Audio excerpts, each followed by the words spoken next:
théière avec un bec non standard ou étroit peut être difficile à nettoyer. Jetez les feuilles de thé usagées, rincez la bouilloire, versez-y une cuillère à café de bicarbonate de soude. Remplir d'eau bouillante jusqu'au niveau le plus élevé. Remuez et laissez l'eau refroidir complètement. Tout ce qui s'est accumulé dans le bec est complètement lavé. Rincez le nez en plus avec un morceau d'éponge. Vissez doucement, nettoyez et retirez. Votre théière est complètement propre. Dans une nouvelle éponge pour laver la vaisselle, nous faisons les fentes dans lesquelles nous plaçons des céréales pour les faire germer, par exemple les haricots mungo ou le sarrasin vert. Les éponges remplies sont placées dans un récipient adapté et arrosées très abondamment d'eau. Rangé dans un endroit sombre et chaud après une journée, une telle beauté apparaît semi-abondant et merveilleux. Et toujours frais et très utile. Eh bien, vous pouvez les utiliser pour les salades. Par exemple, ceci, nous prenons les feuilles de laitue, y ajoutons des tranches de tomates, saupoudrons d'haricots mungo germés et de sarrasin vert germé, arrosé de jus de citron et versé avec de l'huile d'olive ou toute autre huile végétale. La salade peut être salée si désirée, rapide, savoureux et sain. C'est juste délicieux. Légumes du commerce, betteraves et carottes, laissés dans des sacs en plastique, mais nous ne les attachons pas étroitement. Laissons de petits trous. Nous le mettons au réfrigérateur dans le bac à légumes. Ainsi, les légumes sont parfaitement conservés et aucune condensation ne se forme à l'intérieur du sac. Le céleri légèrement fréti peut être facilement rafraîchi. Rendez-le plus ferme et plus croustillant. Pour ce faire, prenez de l'eau très froide. Utilisez des tranches de pommes de terre cuites et trempez-y le céleri. Cette méthode convient également au radis s'il est devenu légèrement mou pendant le stockage. Je laisse les légumes dans de l'eau froide pendant au moins 3 à 4 heures. Après de telles procédures, les légumes doivent retrouver leur ancienne élasticité. Le pain pita fin sèche assez rapidement à température ambiante. Je vous suggère la meilleure façon de stocker. Je mets du pain pita frais dans un sac hermétiquement fermé et le mets au congélateur. Il se conserve bien comme du pain. Si nécessaire, nous sortons la bonne quantité de pain pita, l'enveloppons dans une serviette en coton ou en lin. Laissons-la pendant 10 à 15 minutes. Pendant ce temps, le pita se décongélera et sera prêt à l'emploi. Le pain pita conserve complètement sa douceur et son élasticité. Lorsque vous avez réussi à obtenir des avocats bien mûrs à un prix très intéressant, la question se pose: comment les conserver? Je laisse un couple au réfrigérateur, mets le reste dans un sac bien fermé et le mets au congélateur. Oui, les avocats se congèlent bien. Après, vous pouvez décongeler au réfrigérateur ou laisser à température ambiante pendant 1h30. Eh bien, alors, tout est comme toujours. Coupez l'avocat en deux, retirez le noyau et prélevez la pulpe. Écrasez l'avocat à la fourchette, ajoutez un peu de jus de citron, du sel et du poivre noir moulu. Je pétris les œufs durs à l'état bouilli, j'ajoute un peu de sel. C'est tout. Découpez un petit rectangle de pain pita, mettez les feuilles de laitue sur le bord, étalez la crème d'avocat en dernier en étalant une fine couche uniforme. Ensuite, une large bande de masse d'œufs, à laquelle j'ajoute du radis très finement haché. Nous retournons le rouleau ensuite jusqu'au bout et le coupons en portions. C'est vraiment très délicieux. C'est rapide, frais, lumineux, beau et vraiment hyper savoureux. Essayez! En automne ou l'hiver, l'arôme des herbes fraîches n'est pas trop saturé, mais cela vaut seulement la peine de plonger les légumes verts dans de l'eau chaude, comme le persil, et son parfum remplira toute la maison. Nous essayons tous d'utiliser autant que possible des emballages écologiques et réutilisables. Et cela peut être facilement fait à la maison. Tout ce dont vous avez besoin est un tissu en coton et de la cire d'abeille naturelle que vous pouvez acheter au supermarché.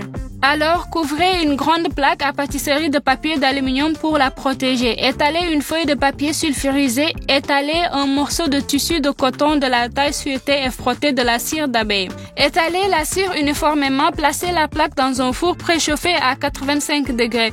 La cire doit être complètement fondue. Cela ne prendra pas plus de 3 minutes. Sortez ensuite la plaque de cuisson et très rapidement avec un pinceau, vous pouvez aussi utiliser une éponge pour laver la vaisselle. Lissez la cire, séparez le tissu du papier et retournez-le de l'autre côté. S'il y a des bosses, vous pouvez remettre la serviette au four pendant 1 minute supplémentaire. Et de la même manière, lissez la cire avec un pinceau ou une éponge. Roulez la serviette finie en un rouleau et vous pouvez faire cuire la suivante. Nous fabriquons des serviettes en cire de différentes tailles. Ils stockent parfaitement les légumes verts, les légumes frais, le fromage. Les serviettes peuvent couvrir n'importe quel récipient. Mais la viande et le poisson ne peuvent pas y être stockés. L'entretien des lingettes de cire est très facile. Lavez-les à l'eau tiède au besoin, avec une petite quantité de détergent doux. La durée de conservation des lingettes est d'environ 1 an. Les ciseaux de cuisine sont indispensables. Ils peuvent non seulement couper, ils vont aider à ouvrir le bouchon de la bouteille qui ne s'y prête en rien. Et bien sûr, casser les noix. Et s'il n'y a pas d'outil à portée de main pour ne pas utiliser de marteau, vous pouvez le faire. Versez de l'eau bouillante sur les noix entières et laissez reposer 15 minutes. Ensuite, à l'aide d'un couteau ou d'un tournevis, divisez l'écrou en 2 parties et retirez le noyau. Avant d'utiliser les fruits secs, assurez-vous de rincer à l'eau à température ambiante, de préférence fluide. Pour plus de clarté, j'ai versé des prumeaux dans un bol d'eau. Vous pouvez immédiatement voir à quel point l'eau devient sale. Ensuite, faites tremper les fruits secs pour que les pruneaux révèlent leur arôme plus brillamment. Il doit être versé avec une infusion de thé ordinaire. Laissez reposer 20 minutes. Je vais vous montrer comment faire un dessert à partir de pruneaux. Farcir chaque baie avec un morceau de noix, mettre dans une assiette. Pour la crème, ajouter un peu de miel à la crème sûre et bien mélanger. Étendre uniformément la crème sûre sur la première couche de pruneaux farcis. Ensuite, étaler le deuxième niveau et encore la crème. Mettre au réfrigérateur pour infuser et laisser tremper pendant au moins 2 à 3 heures. Avant de servir, vous pouvez saupoudrer quelques noix hachées sur le dessus. C'est un dessert tellement délicieux. Avec les abricots secs, on fait exactement la même chose. Tout d'abord, rincez à l'eau courante à température ambiante pour éliminer toute saleté. Trempez ensuite dans de l'eau tiède. Ne versez pas d'abricots secs avec de l'eau chaude, car toutes les vitamines sont alors lavées. Laissez les abricots secs pendant 20 à 30 minutes. Lavez soigneusement toutes les noix et les graines. Mais mouillés, ils deviennent complètement insipides. Il faut donc mieux les sécher un peu au four ou dans une casserole. Versez sur une plaque et placez au four préchauffé à 180 degrés pendant littéralement 5 minutes. Les noix et les graines ne doivent pas être grillées, elles doivent être seulement séchées. Et ici sur la table se trouve un merveilleux délice. Vous aimez cuisiner et regarder des vidéos? Faites comme moi. Mettez le téléphone dans un bol qui servira de support, améliorera l'acoustique et protégera le téléphone des éclaboussures.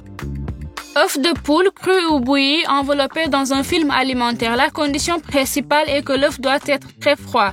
Faire fondre le chocolat et y tremper la pâte. Laissez l'excédent s'égoutter. Utilisez du chocolat sans sucre ajouté. Placez la tasse de chocolat avec précaution. Réalisez le nombre de flocons requis et mettez au réfrigérateur pendant au moins 1 heure, afin que le chocolat durcisse bien. Afin de ne pas disparaître dans le reste du chocolat fondu, mettez-le en petits cercles. Saupoudrez de graines le dessus, comme les graines de citrouille ou de tournesol.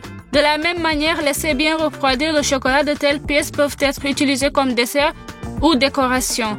Lorsque les flancs sont bien pris, retirez délicatement l'œuf et séparez le film du chocolat. Les desserts peuvent être servis dans des coupes en chocolat.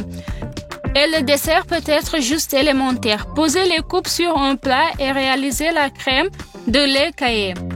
Pour la crème, prenez du fromage blanc doux, ajoutez du miel, un peu de vanille et des abricots secs finement hachés. Mélangez bien le tout et remplissez les blancs de chocolat avec de la crème caillée. Une passoire à thé est très pratique à utiliser pour pulvériser du sucre ou de la poudre d'érythritol. Remplissez la passoire avec l'une des poudres, décorez les desserts avec des pièces en chocolat avec les graines et saupoudrez de sucre. Un beau dessert d'hiver très délicat est prêt.